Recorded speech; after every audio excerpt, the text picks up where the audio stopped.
this conversion or convergence of disciplines for a sustainable future. I think this is, it complements the previous speakers to some degree in terms of what I purport or I propose in this discussion.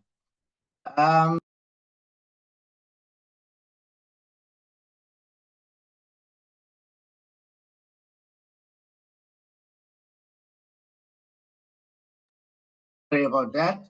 Having said that, I am looking at the agenda, which, as we've already seen, the tribute to the departed soul of Zubin Garg, and then looking at interdisciplinary sustainability, where I hope to set the stage for why convergence matters, connecting STEM, social sciences, and humanities. I'd also like to look at data-driven case studies where I explore the SDGs 13, 3, and 11, the Sustainable Development Goals, with evidence from publication metrics and collaborations.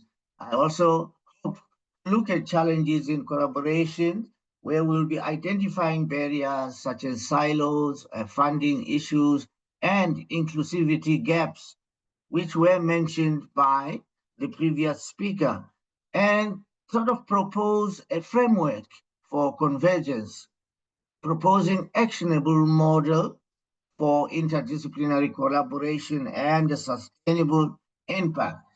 And hopefully we will have a conclusion and question and answer where we can openly discuss as we have already started. Yes, I have my tribute, and all I said was that Zubin Garg's voice was more than music. It was an emotion, a heartbeat that connected millions across India and beyond. From soulful ballads to energetic anthems, he carried the essence of Assam into the wider world, giving voice to its traditions, its struggles, and its dreams. So as a singer, composer, and artist, Zubin was not just a performer, but a storyteller. Each note he sang carried the warmth of home, the nostalgia of memory, and the passion of a restless spirit always in search of beauty. To his admirers, he was not only an icon, but also a companion through life's journeys. His songs comforted, inspired, and celebrated the everyday and extraordinary alike. He bridged languages and generations, showing how music transcends borders and differences. So in mourning his passing, we also celebrate his life, a life lived in melody, in art, in relentless dedication to culture. Though his voice has fallen silent on stage, it will continue to echo in the hearts of all who loved him. Zubin Garg may have left this world, but his music ensures he will never truly be gone. He lives on in every song, in every lyric, in every soul touched by his art. At Eudoxia, we say, rest in peace, Zubin. Your legacy is eternal. That, I had to read it again for record purposes. So, moving forward, why does convergence matter in terms of sustainability? The agency of Sustainable Development Goals to see that by 2030, the United Nations Sustainable Development Goals demand action. Interdisciplinary collaboration is therefore essential. Here, sustainability requires contributions from social sciences, that's to regulate behavior, humanities for ethics and culture, and STEM for innovation.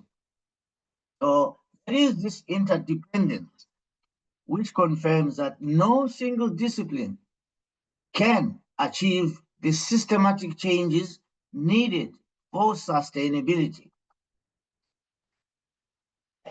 This relevance, or rather this has relevance in the sense that there is some alignment with multidisciplinary research.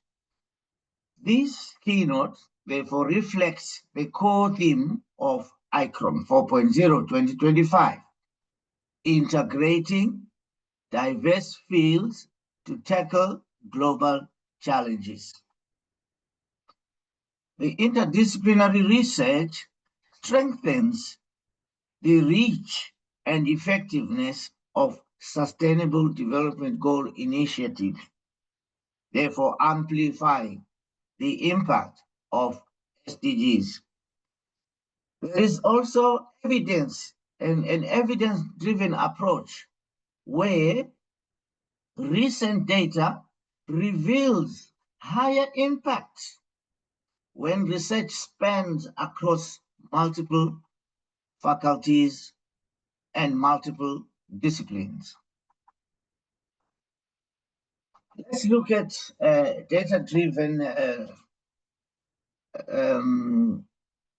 where we examine collaborations that blend climate science, sociology, and ethics to accelerate renewable adoption in climate action, which is corresponds to SDG 13.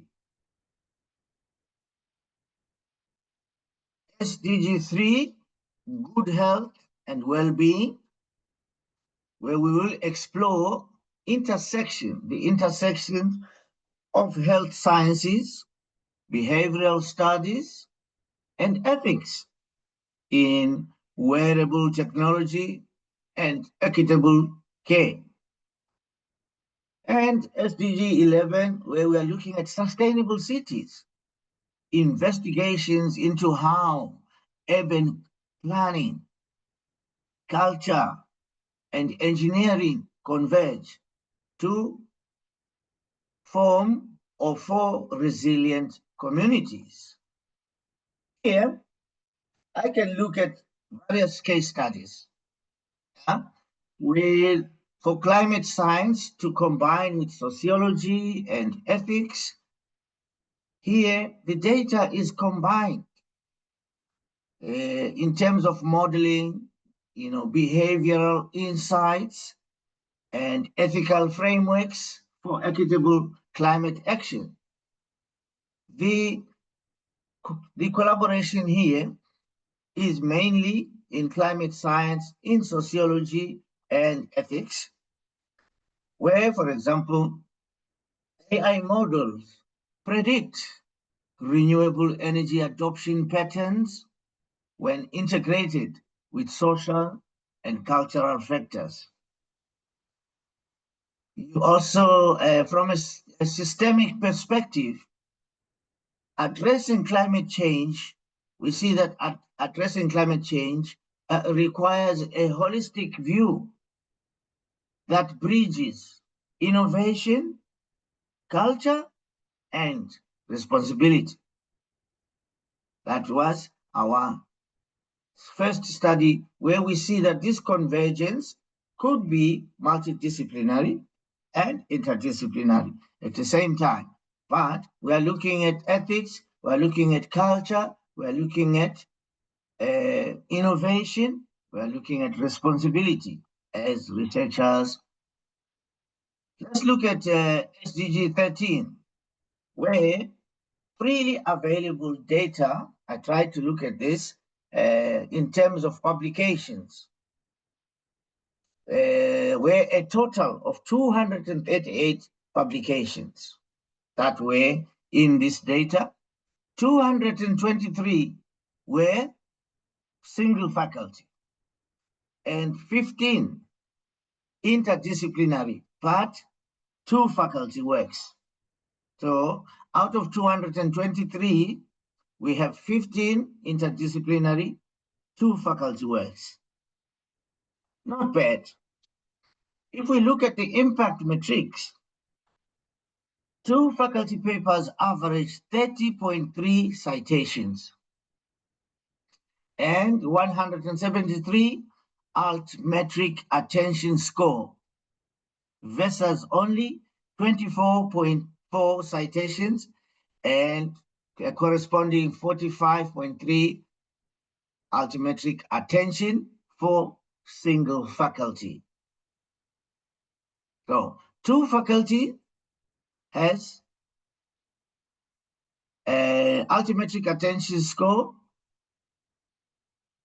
of 173, whereas a single faculty has an altmetric attention score of 45.3.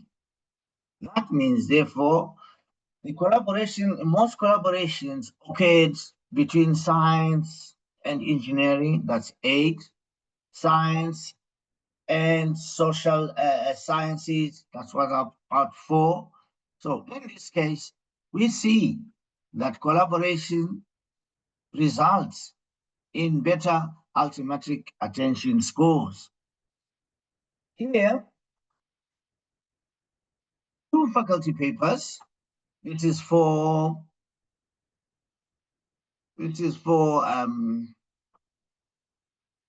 impact comparison. Altmetric attention, 2 faculty papers, 173 average. Altmetric attention score versus 45.3 for single faculty. That's just 2 faculty papers. Okay, so moving on, we would look at citation rates as well. 2 faculty work received 30.3 citations on average, which is compared to 24.4 for single discipline. Right? This is comparative. So what is the key insight here? Is that collaboration amplifies research visibility and societal impact as a consequence, especially in this case in climate science. Collaboration amplifies research visibility and societal impact, especially in collaboration science. The next one could be in terms of health sciences and social sciences and humanities, where there is integration of medical innovation, behavioral research, and ethical frameworks for equitable health outcomes. Example of an application where we have wearable technologies that track patient health, while social sciences study user behavior. I remember witnessing sleep patterns, for example, where participants would wear something like a device on their arm, and that gave insights, especially school children, university students. And this social sciences study user behavior, and humanities guide privacy and ethics. So that would mean that there's a broader impact where this convergence promotes holistic well-being, addressing not just biological, but also cultural and social dimensions of health.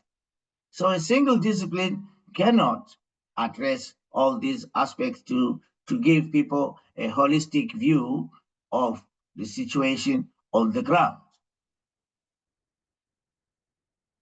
Publication volume here, we're using still this same data sample. Total of 6,420 publications were identified, where 6,064 were single faculty works and 356 interdisciplinary collaborations. So if we look at the impact metrics here, we see that 2 faculty publications achieved an average altmetric attention score of 60.5 compared to 58.7 for single faculty outputs. So collaboration networks here, there are strong ties observed between health and social sciences and health and engineering partnerships with a smaller involvement of humanities. But still, it is a step in the right direction, nonetheless. Looking at collaboration in health and social sciences, there were 80 collaborative publications emphasizing behavioral and societal dimensions of health.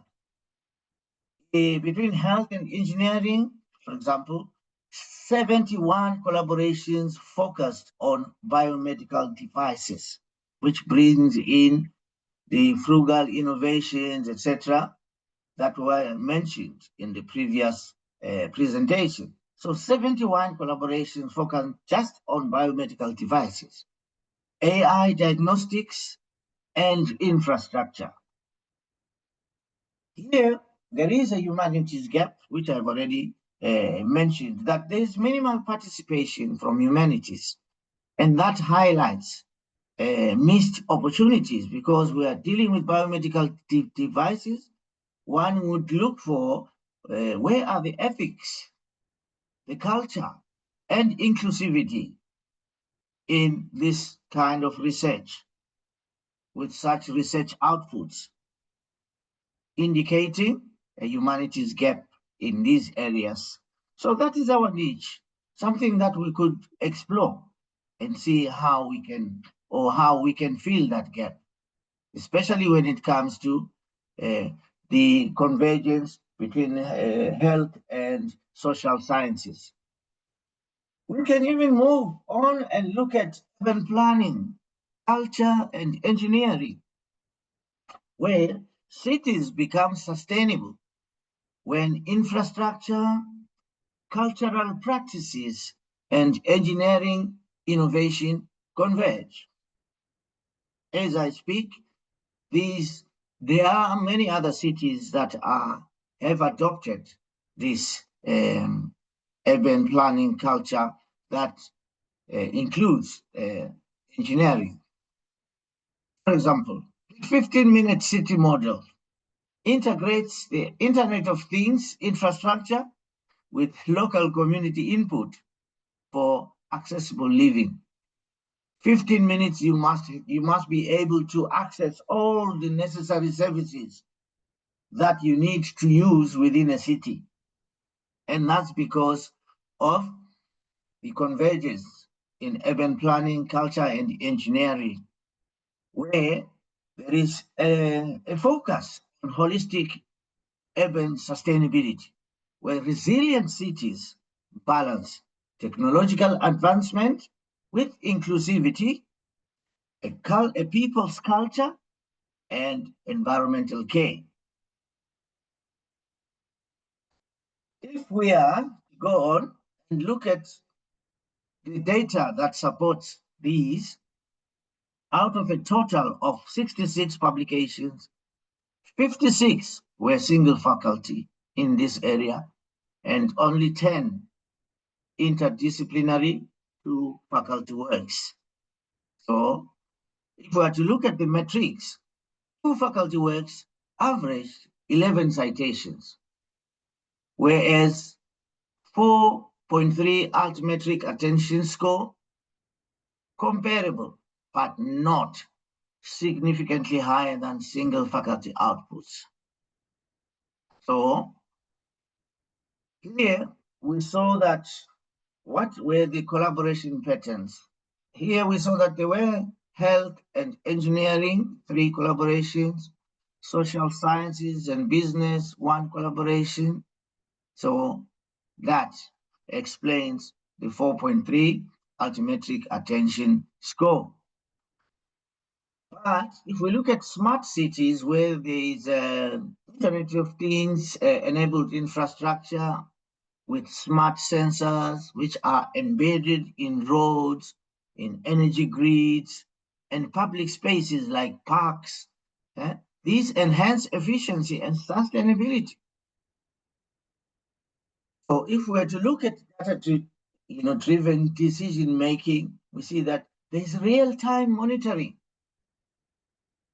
which enables responsive urban planning, and adaptive services such as the management of traffic and energy use. So what do the citizens experience? They experience connected systems that improve their quality of life, reducing congestion, cutting down emissions, and enabling safer neighborhoods. So, integration of nature in as far as innovation is concerned, buildings and urban spaces that are now incorporating green architecture, blending vegetation with design to improve air quality and livability. I've been to some places here in the Middle East where there are a lot of plants, creepers on skyscrapers, on bridges, artificial hills and mountains where the vegetation has been planted to improve air quality. So it is indeed possible. And also, these smart building systems manage energy. For example, motion sensor, lights, automatic sensors, water and irrigation of these spaces and resources. That makes urban living efficient and sustainable. If we were to look at the cultural and social dimensions, you will see that urban design is now respecting cultural heritage, maintaining cultural heritage sites, and fostering inclusive spaces. These strengthen community identity and resilience. Now, there are challenges which can include disciplinary silos where different methodologies, terminologies, and evaluation criteria can create barriers for effective collaboration.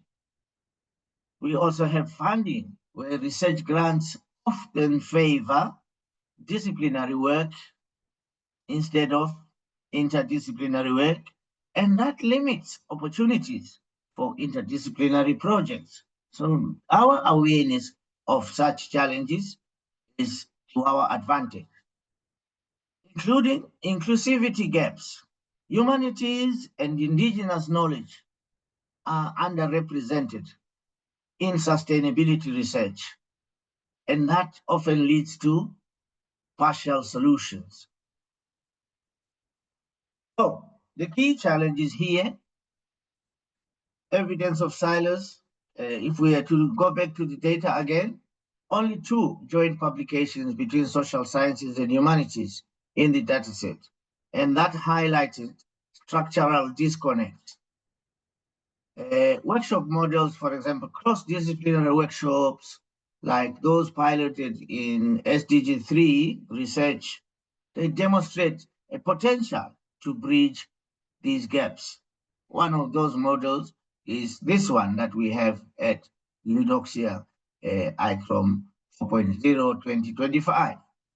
Yes, there are cultural blind spots because without integration of humanities, critical issues like ethics, identity, and equity will always remain sidelined.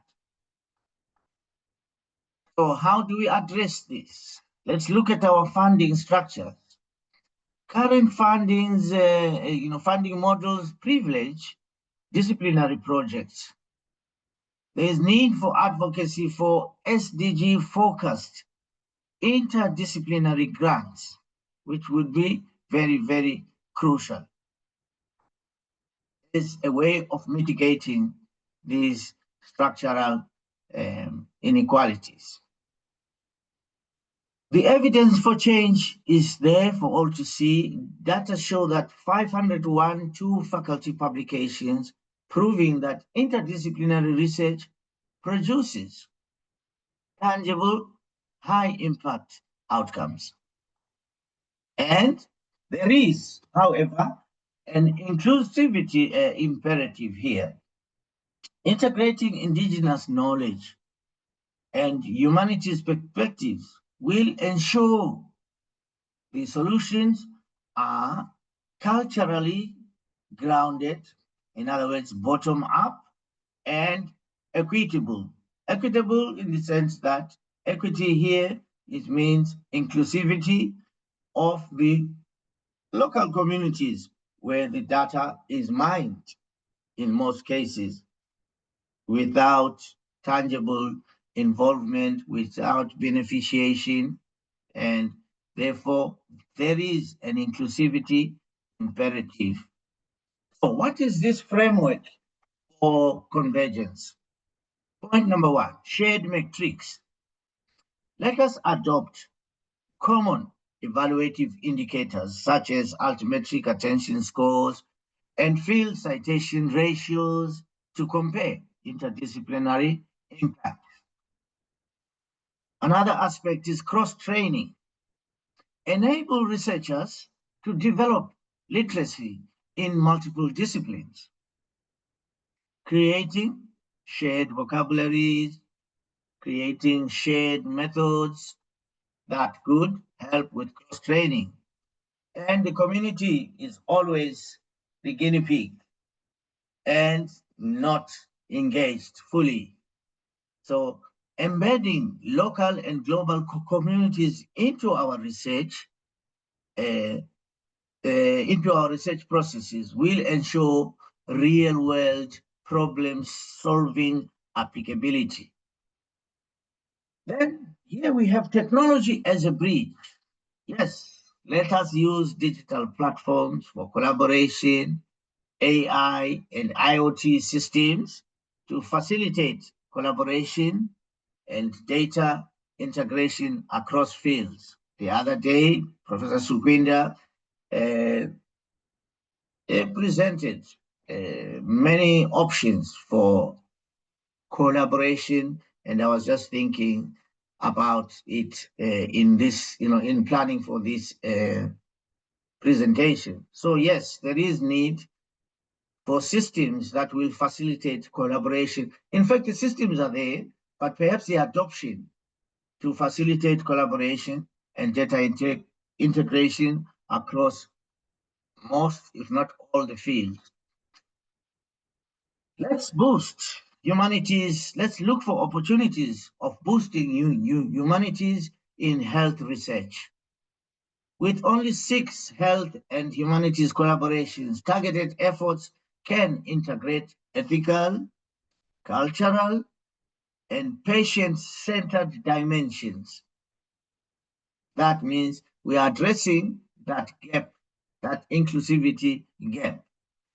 Another aspect is scaling interdisciplinary publications. Evidence from 501 faculty publications demonstrates the effectiveness of convergence across disciplines. And of course, workshops, joint curricula, and co-authored grants operationalize the convergence framework into tangible outcomes. And that would be a practical implementation of convergence, interdisciplinary convergence. So in conclusion, studies show that convergence increases reach and influence, as seen in Sustainable Development Goals 13 citation and altimetric advantage. Let's engage in partnerships at IGROM 4.0. Let's advocate for targeted funding, and let's share data sets to accelerate discovery. So, for the future, Vision 2030, achieving the Sustainable Development Goals requires integration across STEM, social sciences, and humanities, working in concert toward shared goals. So my closing message here would be, together, we can build a sustainable future through collaboration and collective action. I would like to end by saying thank you very much to all the organizers of IGROM 4.0, the colleagues and cooperative partners. Let's explore, therefore, how your disciplines can contribute to interdisciplinary sustainability research. It's open for discussion. Thank you very much for your patience. Thank you very much for your participation and attention.